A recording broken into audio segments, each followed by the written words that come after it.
कितना सुखद परिणाम हम अखबारों में पढ़ते हैं, यहाँ पे लोग छापते और दिखाते हैं कि पार्टी को जोड़ नहीं पा रहे हैं, भारत जोड़ने की बात करते हैं।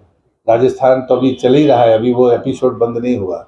मुझे लगता है कि जब जमीन की सच्चाई का पता नहीं होता तो यात्रा अच्छी बात है, पैदल यात्रा अच्छी बात है, लेकिन अगर हमारी नीयत ठीक नहीं है, हमारी समझ अच्छी नहीं है, उद्देश्य ठीक नहीं है, परिणामदायी नहीं हो सकते। फिर आप मध्य प्रदेश से हो, मध्य प्रदेश में पीएससी का जो भर्ती है उसमें ओबीसी का आरक्षण घटाया गया है, ऐसा आरोप कांग्रेस लगा रही है। और दूसरी बात, जिस तरह से भर्ती प्रक्रिया चालू थी तो अभी वहाँ पे आंदोलन भी शुरू है, उसके ऊपर क्या? नहीं, मुझे लगता है कि अपन सब बौद्धिक क्षेत्र के लोग हैं। जब एक बार सुप्रीम कोर्ट ने तय कर दिया कि 50% से ज़्यादा आरक्षण नहीं हो सकता, और हम जब छत्तीसगढ़ और मध्य प्रदेश एक था तो जो हरिजन और आदिवासियों की संख्या थी उसके आधार पर हमारे यहाँ आरक्षण पहले से उतना ज़्यादा था। ऐसी स्थिति में जो शेष बचा हुआ है वही ओबीसी के हिस्से में आएगा। मैं खुद ओबीसी कैटेगरी से आता हूँ। मैं मानता हूँ कि ये अनजस्टिस नहीं है, लेकिन उच्चतम न्यायालय ने जो चीज़ें तय की हैं सरकार को उसकी पालना करनी चाहिए। अन्य कोई व्यवस्थाओं के तौर पर भारतीय जनता पार्टी पूरे तरह से लोगों की हिस्सेदारी बेहतर हो, इस पर सदैव काम करती है, इसलिए हमको कोई चिंता नहीं होना चाहिए।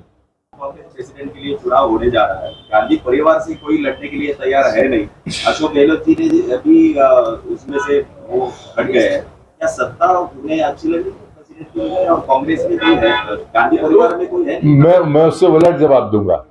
दो पदों की लालसा है क्या? मैं दूसरा जवाब दूंगा। मैं उसको कोई जवाब देना भी नहीं चाहिए, मुझे दूसरा जवाब देना चाहिए। मैं ये मानता हूं कि जब भी कांग्रेस सत्ता से दूर होती है वो बेचैन रहती है, और दुर्भाग्य से आप 80 का दशक देखिए या वर्तमान का दशक देखिए, वो राष्ट्र विरोधी ताकतों से भी हाथ मिलाने के लिए गुरेज नहीं करते। ये तो बहुत छोटी बात कर रहे हैं आप। आज उनके पास में निर्णय करने की क्षमता ही नहीं बची है। उनका राष्ट्रीय अध्यक्ष या कार्यवाहक अध्यक्ष कुछ कहता है और वहां का प्रदेश का मुख्यमंत्री इनकार कर देता है। क्या टिप्पणी कर रहे हैं? आप ही दिखा रहे हैं, आप ही छाप रहे हैं, हम पढ़ रहे हैं खाली। लेकिन मैं ये जरूर कहता हूं, मैं आरोप लगाता हूं, अभी पीएफआई को प्रतिबंध लगाने की बात आई, कांग्रेस के एमपी ने जवाब मतलब एक उत्तर दे दिया। मुझे लगता है कि आप पंजाब के आतंकवाद के समय का देखिए, जब भी वो सत्ता से दूर होते हैं उन्हें देश की चिंता नहीं होती, उनको खुद की चिंता होती है। मैं कह सकता हूँ एक तरफ केंद्र सरकार विकास की बात कर रहा है, तो दूसरी तरफ महंगाई आसमान छू रही है, अमीर और गरीबी की रेखा और दूर होती चली जा रही है। इसके लिए नहीं, दूसरी बात से तो मैं बिल्कुल कतई सहमत नहीं हूँ कि खाई बढ़ती जा रही है, बल्कि लक्ष्य ये है कि गरीबी रेखा से सब ऊपर हो जाए।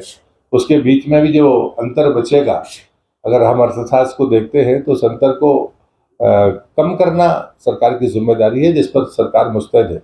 अगर किसी झोपड़ी कच्चे मकान वाले को हम अगर पक्का मकान बना कर दिया, उसको गैस का कनेक्शन दिया, शौचालय दिया, तो जीवन स्तर बढ़ेगा। तो सिर्फ जीवन स्तर नहीं बढ़ेगा, उसका समय बचेगा, उसका स्वास्थ्य अगर ठीक रहेगा तो वो बेहतर उसका 2 घंटे अच्छा काम करेगा, तो उसकी आर्थिक स्थिति भी अच्छी होगी, और उससे बड़ी बात है कि भारत के विकास में वो बड़ा योगदान करेगा। और इसलिए हम ये मानते हैं कि हमारी अर्थव्यवस्था के बढ़ने के साथ हमें अपनी भागीदारी बढ़ानी होगी।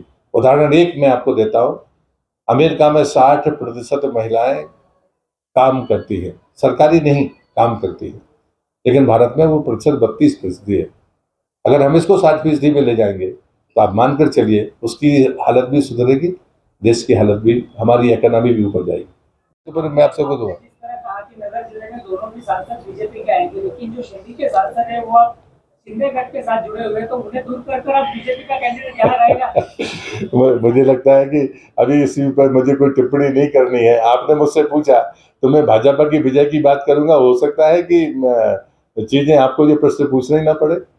वही दूसरी तरफ एक दूसरे पर तंज कसते हुए वीडियो भी वायरल हो रहे हैं, उस पे क्या कहें? धन्यवाद देता हूं मैं आपको को वीडियो जो देख रहे हैं। अब मैं क्या बोलूंगा उसमें।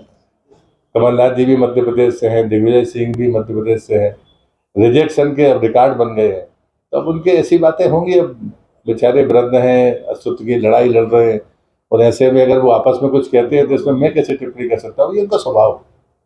धन्यवाद देता हूँ मैं आप सबको। जिस तरह अभी कांग्रेस के बारे में आपने कहा, उसी तरह नीतीश कुमार है, शरद पवार जी है, ममता बनर्जी है, तीसरा मोर्चा बना रहे हैं मोदी जी के खिलाफ। आपको क्या लगता है कांग्रेस के लिए वो लड़ाई रहेगी या भाजपा के लिए? बल्कि मुझे लगता है मुझे आपसे पूछना चाहिए। मैं आया हूँ, मैंने अपनी बात कही है, और मैं ये मानता हूं कि जनता और जो योजनाओं के परिणाम हैं और ऐसा विलक्षण नेतृत्व हमारे पास है। मैं लोकतंत्र में किसी पर कोई ऐसी टिप्पणी नहीं करता, लेकिन 3 बातें हमारे पास हैं। ऐसा नेतृत्व जिसमें दुनिया का कोई भी फैसला अब हमारे बगैर संभव नहीं है।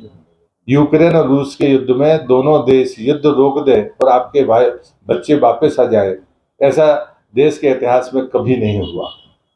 अगर हम दूसरी बात कहते हैं जिसको हम अपनी विरासत मानते हैं, सैद्धांतिक ताकत मानते हैं, कि हम जब कोरोना आया हम जरूरतमंद देश थे, लेकिन हमने 150 देशों जिसमें ताकतवर अमेरिका भी था और जरूरतमंद ब्राजील भी था, उनको हमने दवाइयां देकर साबित कर दिया।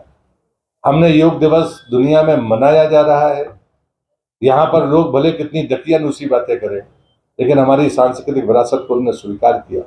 लेकिन उससे ज्यादा गर्व की बात यह है कि कोरोना के बाद पोस्ट कोरोना अगर किसी को अपने रिलीफ चाहिए था तो उन्हें आयुर्वेद का रास्ता, आयुष का रास्ता अपनाया या योग ने सहारा दिया। ये हमारी जीवन पद्धति की सफलता है और इसलिए मैं मानता हूं कि ऐसा प्रखर यशस्वी नेतृत्व है जो कह रहा है कि 2047 में देश की आजादी के 100 वर्ष होंगे तो भारत माता कहाँ होगी, भारत कहाँ पर होगा। विजन किसी के पास नहीं। लोग कहते हैं कि साहब इनको रोकना है टुकड़ों में। मुझे लगता है कि इसकी चिंता हमें करने की जरूरत नहीं है। हमें सिर्फ चिंता करनी है कि भारत माता 2030 तक दूसरे और तीसरे नंबर की इकोनॉमी होगी कि नहीं। हमारे आने वाली पीढ़ी, इतनी ही जगह हमारे पास है, इनको बाहर जाकर ही कुछ बौद्धिक संपदा इकट्ठी देनी होगी और उससे हमें प्राप्त करना होगा। इस विजन की चर्चा करिए तो अच्छा होगा। ये तो सवाल खत्म हो गए। एबीपी माझा, उघडा डोळे बघा नीट।